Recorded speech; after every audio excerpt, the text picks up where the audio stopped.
యజ్ఞవాటికగా పేరుగాంచి భక్తులు కోరిన కోరికలు తీర్చే కల్పవల్లి శ్రీ మల్లికార్జున సమేత కామాక్షి తాయి ఆలయంలో శుక్రవారం సందర్భంగా స్వామి అమ్మవార్లకు అర్చక స్వాములు వేద మంత్రాల నడుమ అశేష భక్తుల మధ్య కళ్యాణోత్సవాన్ని నిర్వహించారు. ముందుగా స్వామి అమ్మవార్లను మండపంలో కొలువుదీర్చు ప్రత్యేక పుష్పాలతో శోభాయమానంగా అలంకరించారు. అనంతరం కళ్యాణ తంతు ప్రారంభించారు. ఈ సందర్భంగా ఆలయ కార్యనిర్వహణ అధికారి శ్రీనివాసులు రెడ్డి మాట్లాడుతూ, శ్రావణ మాసం ప్రారంభం అయినందున శుక్రవారం కావడంతో ఆలయానికి భక్తులు విశేష సంఖ్యలో పాల్గొని మొక్కులు తీర్చుకోవడం జరిగిందన్నారు. శుక్రవారం సందర్భంగా నిత్య కళ్యాణంలో భాగంగా స్వామి అమ్మవార్లకు కళ్యాణోత్సవ కార్యక్రమాన్ని ఆలయ అర్చకులు వైభవంగా నిర్వహించడం జరిగిందని తెలిపారు. శ్రావణ మాసంలో వచ్చే శుక్రవారం రోజులలో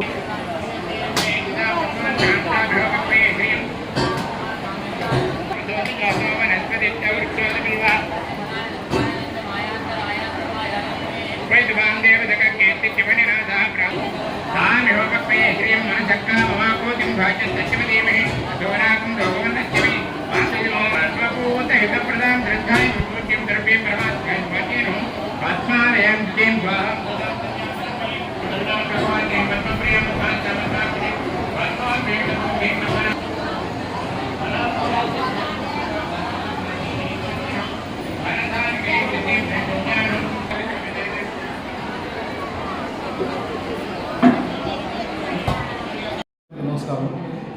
నెల్లూరు జిల్లా బుచ్చిరెడ్డిపాలెం మండలం జొన్నవాడ క్షేత్రంలో వెలిసి ఉన్న శ్రీ మల్లికార్జున స్వామి కామాక్షి దేవస్థానంలో ఈ నెల 13వ తారీఖు నుంచి వచ్చే నెల 11వ తారీఖు వరకు శ్రావణ మాస మహోత్సవాలు వైభవంగా జరుగుతాయి. ఈ శ్రావణ మాస సందర్భంగా ప్రతి శుక్రవారం వేలాదిగా భక్తులు విచ్చేసి మన జిల్లా నుంచి కాక ఇతర జిల్లా నుంచి కూడా విచ్చేసి అమ్మవారిని దర్శించుకొని అమ్మవారి ఆశీస్సులు పొందడం జరుగుతుంది.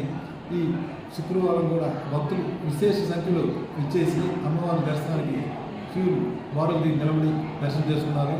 భక్తుల కోసం ప్రత్యేక అన్నదాన ఏర్పాట్లు, మజ్జిగ చలివేంద్రం, అదేవిధంగా ప్రత్యేక క్యూలను చలువు పందులు కూడా ఏర్పాటు చేయడం జరిగింది. భక్తులందరూ ఈరోజు సామూహిక కుంకుమార్చన కార్యక్రమంలో పాల్గొనడం జరిగింది. సాయంత్రం పల్లకి సేవ కూడా విశేషంగా జరుగుతూ ఉంది. ఈ శుక్రవారం భక్తులు విశేష సంఖ్యలో శ్రీ అమ్మవారిని దర్శించి అమ్మవారి ఆశీస్సులు పొందడం జరిగింది. భక్తులందరికీ శ్రావణ మాసంలో అమ్మవారి ఆశీస్సులు తీసుకొని శుభాలు జరిగేటట్టుగా కోరుకుంటున్నాను. నమస్కారం.